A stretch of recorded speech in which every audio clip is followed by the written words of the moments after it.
You know what? I'm not really sure where to begin discussing the Silent Kingdom. After playing through the early access demo, I'm amazed by what this solo developer Lucky Cat has created. While playing, I tried to find aspects of this upcoming Otome RPG that I could share with the developer to maybe help them improve it, but it appears that they already have a solid grasp on laying the foundation of an adventure with dashes of suspense and romance.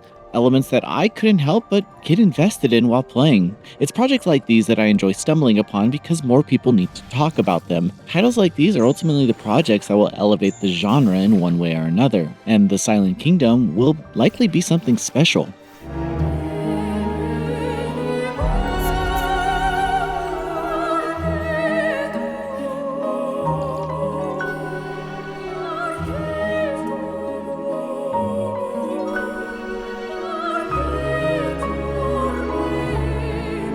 The Silent Kingdom opens with Princess Erinys waking up on the day of her 13th birthday. However, something is a little off. Maybe it's the fact that she's actually 20, but everyone seems convinced that she's only 13, so she just goes with the flow. It isn't long before other oddities become apparent, and she must fight to escape a mind prison. Evidently, she's currently stuck in a dream world, and her kingdom, on the reality side, has been cursed and turned into stone. Eventually, Erinys finds her way to a witch who reveals a path out of this dream world. But the catch is, to lift the curse and free her people, she'll need to commit a taboo act of killing the 4 goddesses who reside across each of the regions. Thankfully, the prologue does a really good job of laying out the necessary history and information that you'll need to understand the various regions and their rules. However, it isn't until you encounter the king, or a version of him, that you realize he's planning to go to war. Even though he might be making a mistake and his actions will affect Erinys in the future, he moves forward anyway. This character trait can actually be found in Erinys, who faces difficult choices on her own,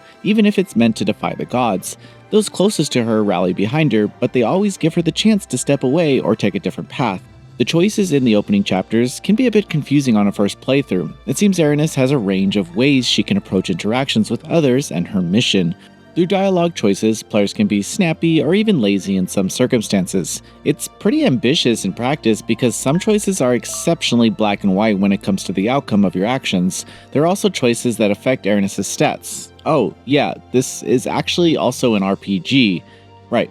During gameplay, players can explore various towns and dungeons as they navigate the world. There are objects and NPCs to interact with, but the biggest surprise for me was the battle system and the random encounters.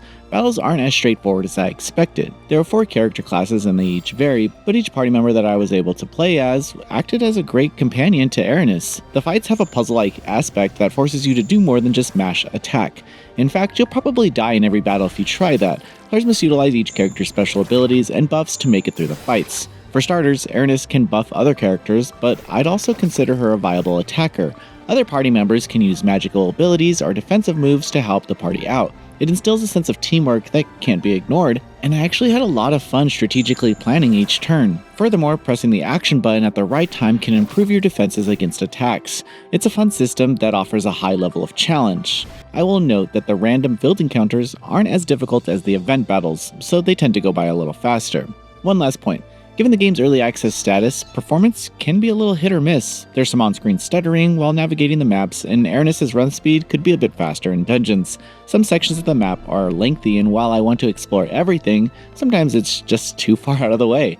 Still, this doesn't really detract from the overall enjoyment, because there's so much that this game does right. On a foundational level, everything is sound, but I'm curious to see where the story and love interests go from here. Oh yeah, this is also actually an Otome as well, and although you don't have to date anyone if you don't want to, the dateable characters I met were all pretty cool. I'm just waiting for each of them to show their toxic side at this point. The Silent Kingdom has blown me away. The writing for Erinys lets players shape a unique path forward for her, and her unwavering loyalty to her people defines her as a protagonist. There's so much packed into this opening chapter that I'm eager to see how the full game unfolds. If you'd like to support the developer and have an itch for a unique, gorgeous Otome RPG, then look no further. The Silent Kingdom is in Steam Early Access now, so enjoy some gameplay.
Voice Pixel.